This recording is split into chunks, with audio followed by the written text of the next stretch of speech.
All right, thank you guys for coming. I want to take a moment and show that I do have an audience for this. Yes, ma'am. Hello. You have more than Yeah. All right, I just want to first thank all of my friends for being here to help me support my education, and for all of the students here who are listening, I want to talk about a very exciting life change in my life. Me and my husband just got a puppy. This is Buddy, Buds McKenzie, Gaspiron, Cookie Baby, Monster O'Myers. Henceforth, we will refer to him as Buddy. So I decided to do an informative speech about something that's very near and dear to my heart right now, which is new puppy care. So the first thing about getting a puppy that I've had to consider a lot in my life is what my lifestyle is. He's getting a little anxious, so I'm going to set him down. So first off, I live in remote Alaska, and we live in a little cabin in the woods, and there's lots of snow, and it's very cold. So when getting a puppy, I decided to consider the things that would make a puppy happy. So I wanted to make sure that he had a lot of hair so that he would stay nice and warm in the winter times. I also know that me and my husband like to go on lots of walks. We're very active. We ride snow machines around, and I wanted to make sure that my dog was active enough that he could keep up with us. And I wanted to make sure that he had a big enough personality that would fill up our cabin. So when we found this dog, we decided that he fit everything perfectly, and we decided to keep him. Some people live in small apartments, and they don't go out very much, and so they might be looking for maybe another type of dog, maybe a smaller dog, maybe one that would be really happy in a small space, that would be right by your side. You can put it in your purse and carry it around, and you'd be completely content. The dog that we got is part Australian Shepherd and part Blue Heeler.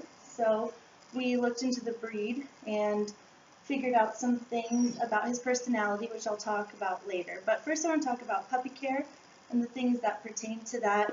That includes the vet visits and the medical care that you have to do, the grooming practices that you have to do, and socialization. So first, if you get a puppy, you need to find a vet, and you need to do some preliminary vaccinations. There are many vaccinations you can do for dogs. There are 4 core ones, though, that are important for any breed. The rest are all subject to the situations your dog's in and the type of dog that they are. So I'm going to talk about the 4 core ones. Rabies vaccination, very important.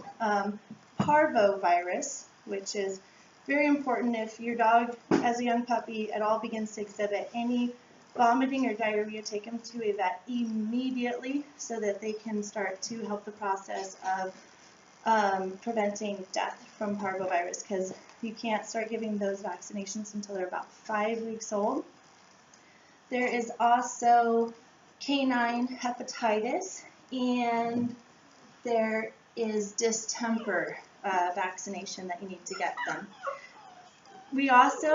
It's important to decide if you're going to spay or neuter your dog, and if so, you need to talk to your vet about when that is important to do, as many dogs, depending on their breed, the timeline for that is different between all dogs. As you get your puppy, you're going to want to keep him clean and keep him groomed, and so there's a few points on that. One of the first things you want to think about is the fact of grooming your dog. It's a really nice time where you get to bond with your dog, you get to touch them, you get to know them, and you really want this to be a very pleasant experience. So while they're really young puppy, you might not get them clean all the time, but you might get them used to the tools that you use to clean them. So for my puppy, I let him chew on the brush a little bit, I let him play with what was going on, and I got him used to it. So a few of the things you want to do, you want to look after their ears, first of all. So when you clean out their ears, you just want to take a little lightly wet rag, even maybe a little bit of rubbing alcohol, and just rub out the inside of their ears. While you're doing this, you want to look for infection and mites. So as you get to know your dog, you're more familiar with his body, and you'll find problems with them faster, and you'll be able to get them healed faster too. So this is a part of their health process. You also want to brush them regularly. It helps the oils in their coat spread out throughout their fur.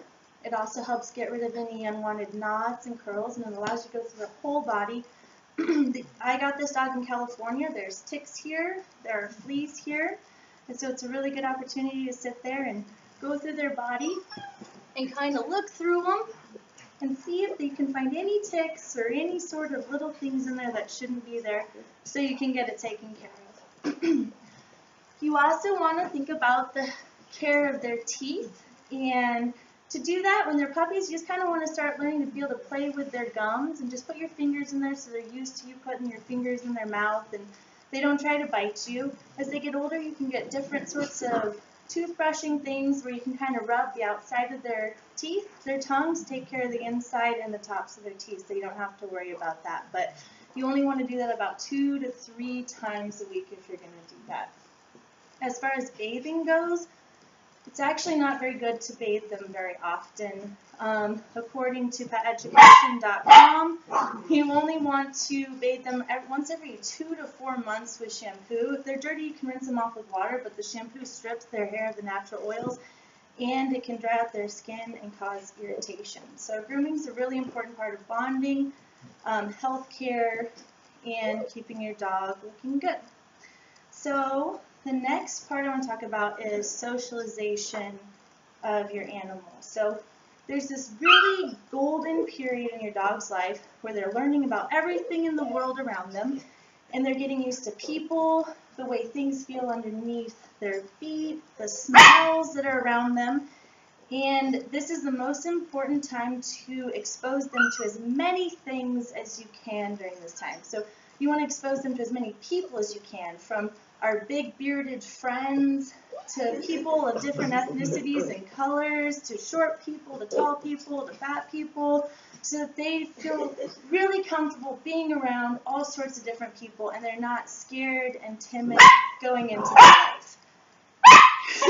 My puppy's very excited because his brother came to visit today and he just wants to play right now, so pardon the yapping. Speaking of which, it's also really important that they get to hang out with a lot of different dogs. So he's getting to play with his brother, who's a puppy. His dad is visiting. He has an uncle here who likes to play with him, and dogs are, during this time, getting to know the dog rules of socialization and how they can learn to interact with each other in a peaceful and fun way without a lot of aggression. So this is a very golden period where you just want to expose them to as many places, things, people in their lives so that they can go through life without being afraid of what's around them. And so, in conclusion, it is incredibly important to think about the animals that you're going to get and make sure that you can afford the care that they need.